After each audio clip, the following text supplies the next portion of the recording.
Bom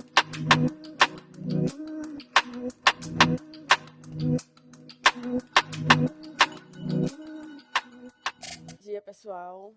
Todo mundo me ouvindo bem? Acredito que todo mundo hoje de casa, né? Tranquilo. Vou começar a minha apresentação, testando só aqui rapidinho, falando de um ícone, assim, né? Que a gente, às vezes, lembra da nossa infância ou então da nossa fase da vida, que é o telefone fixo, que foi bem comum nos anos 90, década de 2000, lá, período 2000, onde, quando a gente analisa ele como um item de comunicação, é, ele estava ali ajudando a gente na necessidade de estar falando com as pessoas ao nosso redor. Nem sempre a gente tinha esse item dentro de casa, né? Às vezes algumas pessoas usavam um telefone fixo da vizinha, né, de alguém ali do bairro, porque era uma necessidade de comunicação, mas era algo caro você ter um telefone fixo dentro de casa. Mas de alguma forma a gente tinha um problema de querer falar com as pessoas dentro de casa ou perto do seu ambiente de casa e a gente chegava nesse item para conseguir se comunicar. Quando a gente vai olhar para hoje em dia, a gente já tem uma evolução aí em relação à comunicação, onde cada pessoa, pelo menos eu tenho meu celular, acredito que todo mundo aqui presente também tem o seu próprio celular. A gente tem outros problemas que o acesso é um pouco mais rápido em relação à comunicação, à privacidade. E, na verdade, hoje em dia, 2023, a gente já tem um número onde uma média de 2 celulares por pessoa já está aí como por habitante no Brasil, né? Então, o nível de evolução tecnológica da gente, a gente já tem 2 dispositivos que acompanham a gente no nosso dia a dia, na nossa vida pessoal e profissional. Quando a gente vai olhar uma nova evolução tecnológica, por exemplo, as assistentes virtuais, eu não tenho assistente virtual em casa, né? Eu vou estar me atendo aqui ao nome da Alexa, por exemplo, mas existem várias marcas, vários produtos que também estão ali para tentar solucionar aquele problema de comunicação, de interação dentro da sua própria casa, de algum ambiente que você está inserido. E aí, olhando esses 3 marcos de tecnologia, por exemplo, a gente entende o processo de imergir esses ciclos na nossa vida quando a gente vai analisar uma linha temporal. Por exemplo, muito tempo atrás, como eu falei, telefone fixo, um telefone servia às vezes várias pessoas, uma família inteira, os vizinhos e tudo mais. Algum tempo atrás, que não é mais a nossa realidade, um único telefone estava acompanhando a gente em relação aos nossos problemas de comunicação e privacidade, e isso já mudou, porque agora a gente já tem um celular, a gente tem um computador, tem um tablet perto da gente, relógios inteligentes. Então, o nível de artefatos que estão ao nosso redor, ele já evoluiu. A gente já tem outro processo de comunicação, outro tipo de experiência, quando a gente precisa contactar alguém, por exemplo, né? Ou entender o que está acontecendo ao nosso redor. E aí, essas tecnologias emergentes que estão vindo na sociedade, ficando no nosso dia a dia, a gente pode estar dando um exemplo agora, quando a gente fala da Alexa, como eu falei que eu vou estar me atendo a ela agora, como essas interfaces ubíquas. E aí, um breve de o que é uma interface ubíqua, né? A interface ubíqua, ela usa os sistemas sensoriais humanos para estar comunicando e interagindo com a gente. Quando a gente é mais novo e a gente entende sistemas sensoriais que são 5, a gente interage com 3 especificamente quando a gente está utilizando serviços ou produtos. Então, a gente tem o sistema áptico, o visual e o auditivo, que é os que a gente interage com essas interfaces ubíquas. Ela permite que você consiga interagir através de um único sentido, 2 ou 3, e a gente vai mesclando elas assim, né? Por exemplo, o áptico, onde a gente consegue tocar, interagir. Geralmente a gente usa mais o áptico, por exemplo, no celular, quando a gente digita, a gente utiliza botões. A gente também consegue fazer isso com Alexa, com assistentes virtuais.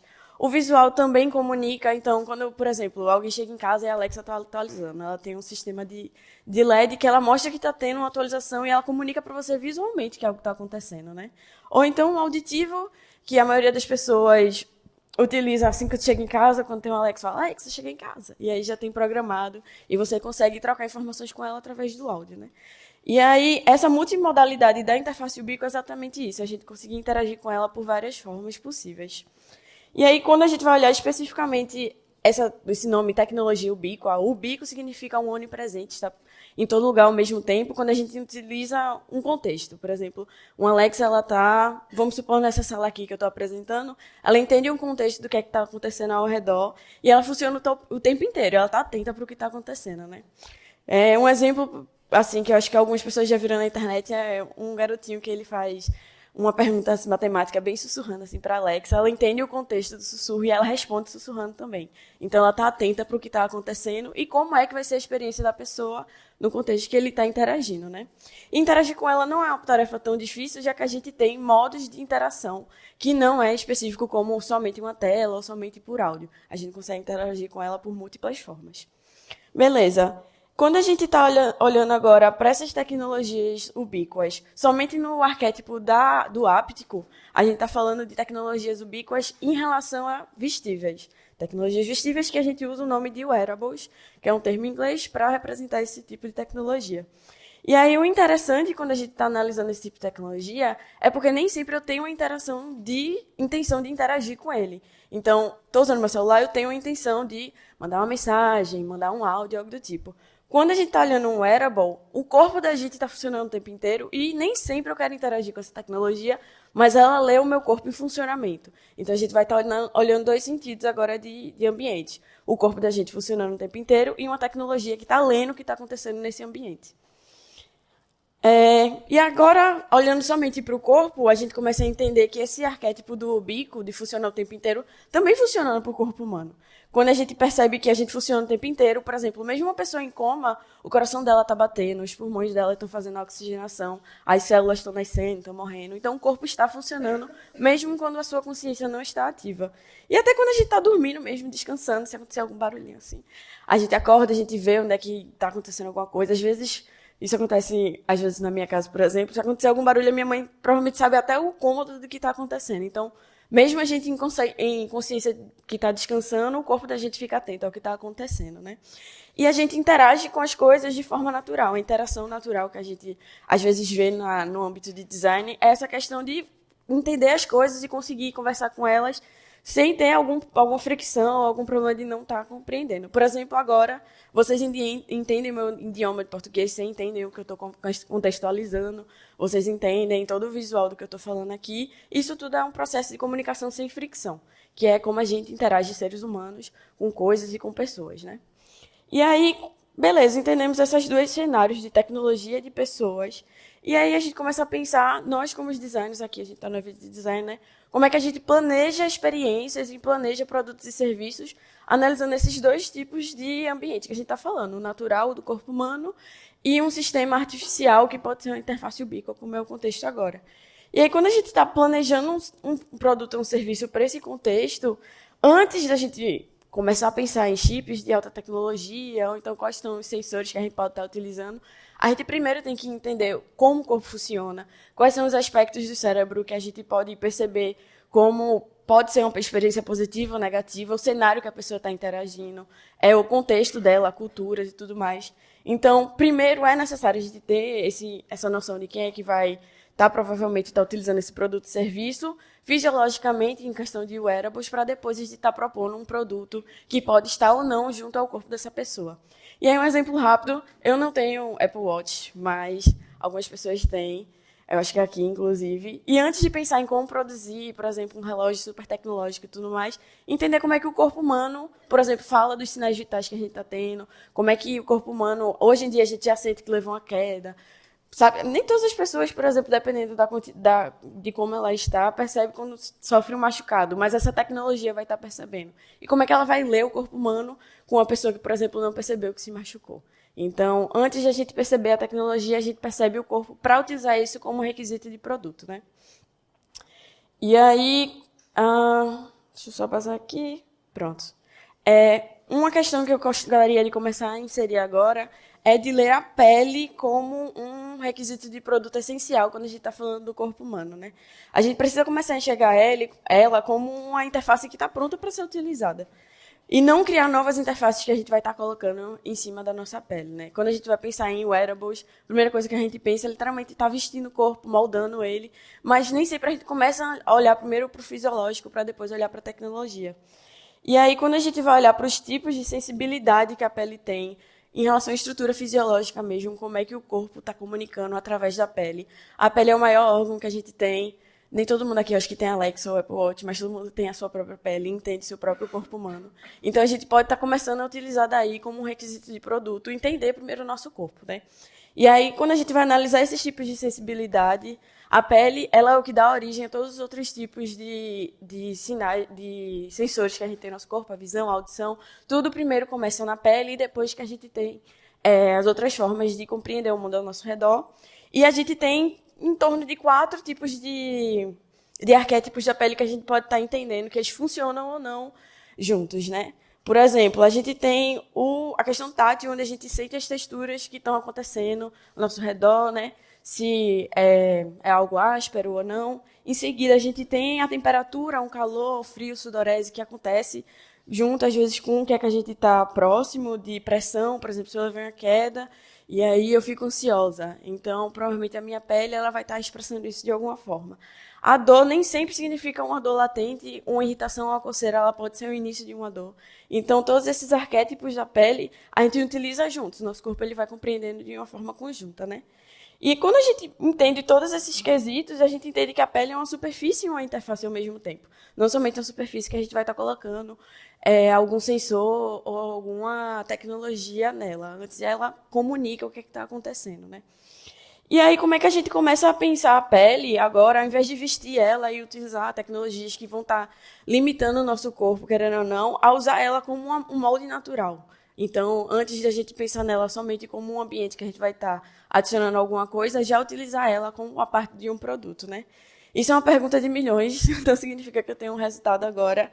Mas quando a gente começa a pensar em planejar tecnologias para o corpo sem limitações de acessórios, talvez a gente esteja falando de uma tecnologia que não existe. E aí, para isso, a gente vai estar falando de tecnologias do futuro.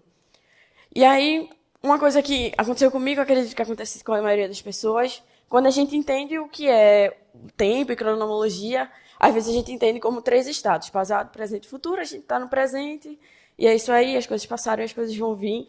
Mas, na realidade, o passado e o futuro eles não existem. Existe o presente em si, mas o passado são apenas relatos que a gente consegue consultar e compreender, e o futuro ele não existe ainda, certo?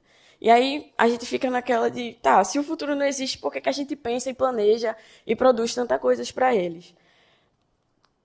Na verdade, o futuro ele é a junção de ideias que a gente tem agora no presente e de relatos do passado que a gente pode estar começando a mudar a realidade. Então, se hoje eu imagino uma mudança de realidade, eu tenho que começar a construir ela agora, para que um amanhã ou depois de amanhã ela comece a se concretizar. Então, planejar para o futuro é planejar por agora para uma coisa que talvez venha a acontecer no futuro, que ainda não existe, sabe? E aí, o designer, quando a gente quer fazer uma tecnologia que não existe, por exemplo, né? E a gente ainda não tem microchips ou processos que são tácitos para a gente estar entendendo agora, a gente propõe realidades através de cenários de uso, que é uma das ferramentas mais utilizadas no design quando a gente ainda não tem todas as ferramentas para estar aplicando. Agora a gente vai fazer uma ideação rápida de um cenário de uso, de como seria, por exemplo, no ano de 2033, onde a gente vai estar falando agora de um contexto de uma idosa que ela está no cenário de pré-diabetes, ou seja, ela precisa estar vendo o tempo inteiro a glicose dela para ela não se enquadrar no tipo de diabetes 2 já, né? E ter um novo processo da vida dela, toda uma nova experiência. Só que um problema é que ela esquece de medir a glicose nos tempos certos e não é uma coisa confortável. Eu não sei se alguém aqui tem diabetes, mas ficar furando o dedo o tempo inteiro não é uma coisa muito legal, é um pouco invasivo. Querendo ou não, quando você começa um novo hábito assim, não é uma coisa que você se adapta tão fácil. E ela não gosta tanto de ir para o posto, isso no cenário do Brasil, porque ela tem que pegar fila, ela tem que entender todo um processo e tudo mais. E hoje em dia, há um tempo já, o SUS é um processo democrático, é um sistema muito bem estruturado, mas infelizmente tem muita gente que precisa de atendimento e nem sempre os atendimentos mais simples são feitos tão rápido. Então, isso é um problema que a gente tem e talvez em 2033 ainda exista.